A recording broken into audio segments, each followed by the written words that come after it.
Nesse momento, a gente vai ter uma breve palavra de meditação, né? Uma meditação da palavra do Senhor. E eu queria convidar você, meu amado, a abrir a sua Bíblia no livro de Êxodo, capítulo 20. Tá? Êxodo, capítulo 20.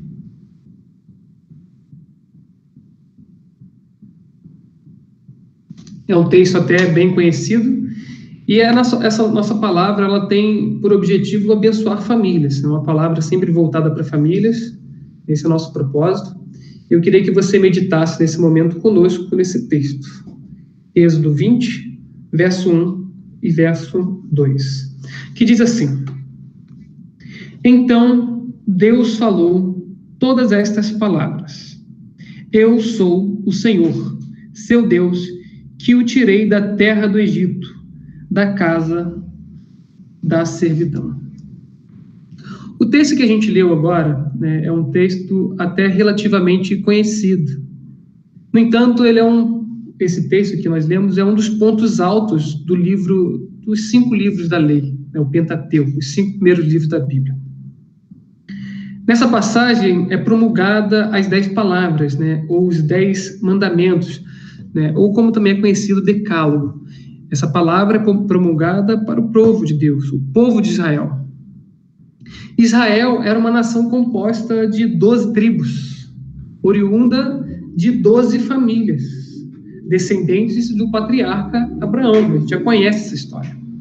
Aqui a gente já começa a ficar claro para a gente que essas ordenanças, instruções, justamente visa guiar essa grande família chamada Israel, a família de Deus.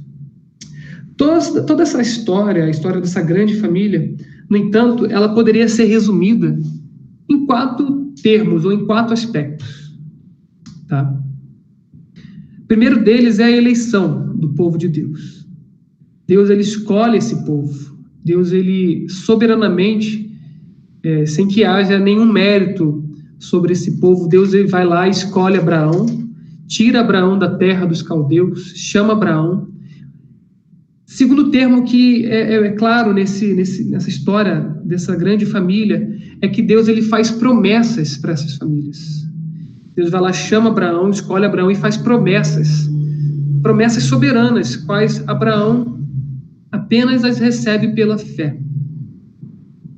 E para mostrar que Deus era verdadeiro e cumpriria todas essas promessas, Deus, ele se aliança com Abraão. Esse é o terceiro termo que vai nortear toda essa história dessa grande família.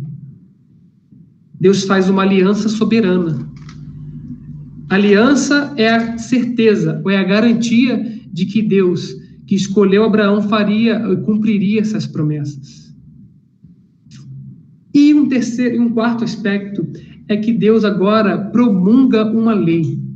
Deus, ele dá ordenanças a esse povo. Deus, ele ordena algo. Deus, ele revela a vontade para esse povo. E esse capítulo 20, verso 1 e 2, é o que a gente chama de preâmbulo da lei. Ou seja, é aquilo que vem antes da lei. E o Senhor, ele diz justamente antes de começar a promulgar a lei, antes de começar a instruir o povo, Deus, ele lembra o povo que o povo era escravo no Egito. Porque ele diz o seguinte: então Deus falou todas essas coisas, essas palavras.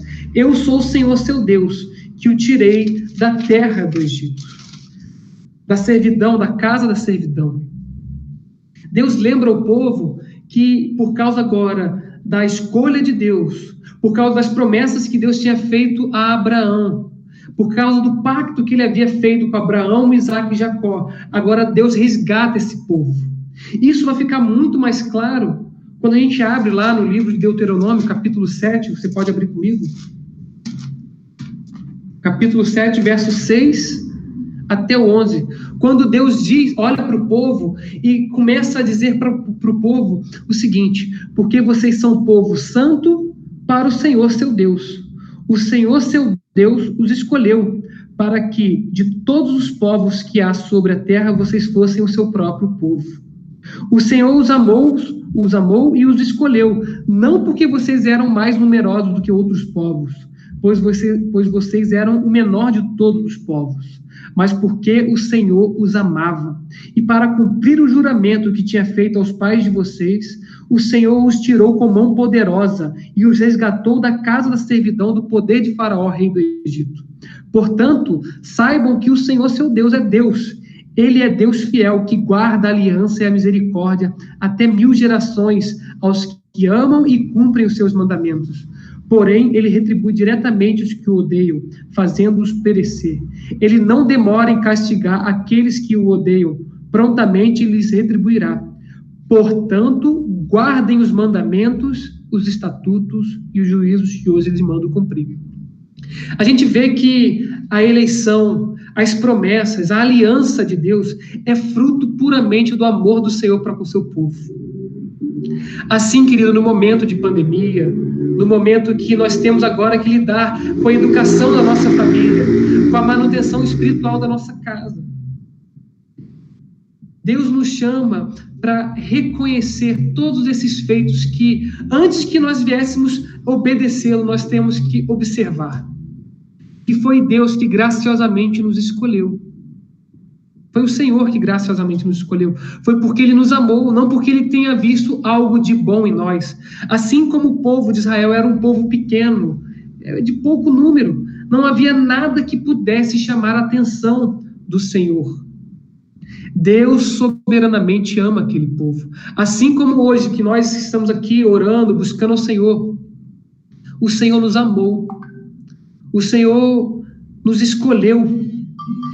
O Senhor nos faz promessas. Assim também, por causa desse amor, o Senhor entrou num pacto conosco, um pacto de graça e misericórdia. E, querido, como nós lemos no começo dessa meditação, quando o Senhor começa agora a promulgar a sua lei, Ele lembra que o Senhor misericordiosamente salva o povo da escravidão do pecado, da escravidão do Egito.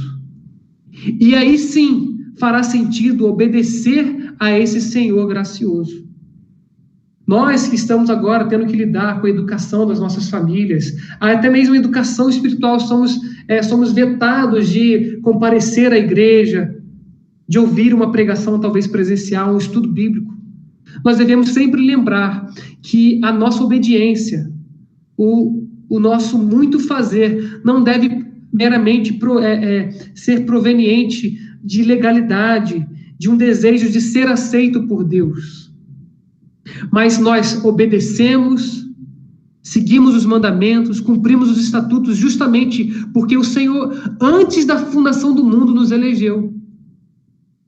O Senhor nos fez promessas, e o Senhor, em Cristo Jesus, entrou numa aliança conosco. E aí sim, querido, obedecer, cumprir os mandamentos, será um ato de amor, será um ato prazeroso, será um ato de que provém de um coração que é grato por aquilo que Deus fez. Talvez, meu amado, você possa se perguntar, ora, mas os 5 livros da lei, o Pentateuco, ele termina sem os cumprimentos dessas promessas. E de fato ele termina assim, sem o cumprimento das promessas. O povo só vai conseguir tomar a terra prometida mais à frente. O povo só irá conseguir estabelecer o reino de Deus muito mais à frente. E mesmo assim o povo falha em cumprir o mandamento de Deus. Ou seja, aparentemente parece que as promessas não se cumprem. A lei de Deus, a qual Deus expressa a sua vontade, o povo miseravelmente falha em cumprir essa lei. Mas tudo isso, querido, aponta para um simples fato. É de que nós precisamos de um Salvador. As promessas, a aliança, a eleição e até mesmo a lei demonstra para nós que nós precisamos e necessitamos de alguém que faça tudo isso por nós. E é esse alguém que nós devemos apresentar todos os dias dentro da nossa casa, para as nossas famílias. Você que já é cristão, você que já serve a Deus, é desse alguém que nós precisamos, é Jesus Cristo, porque é nele que nós fomos escolhidos. É nele que toda promessa tem um amém. É em Cristo que a aliança graciosa se cumpre. E é ele que cumpre a lei por nós. Por isso, queridos, toda essa história, toda essa narrativa que é ilustrada na Bíblia, que fala da história do povo de Deus, culmina na pessoa de Cristo. As famílias serão alvo da bênção de Deus quando entenderem que em Cristo nós fomos eleitos, que em Cristo nós temos promessas cumpridas, que em Cristo nós temos alianças graciosas, e em Cristo nós podemos viver uma vida abençoada de obediência ao Senhor. Tá bom, queridos? Deus abençoe, que o Senhor possa abençoar vocês.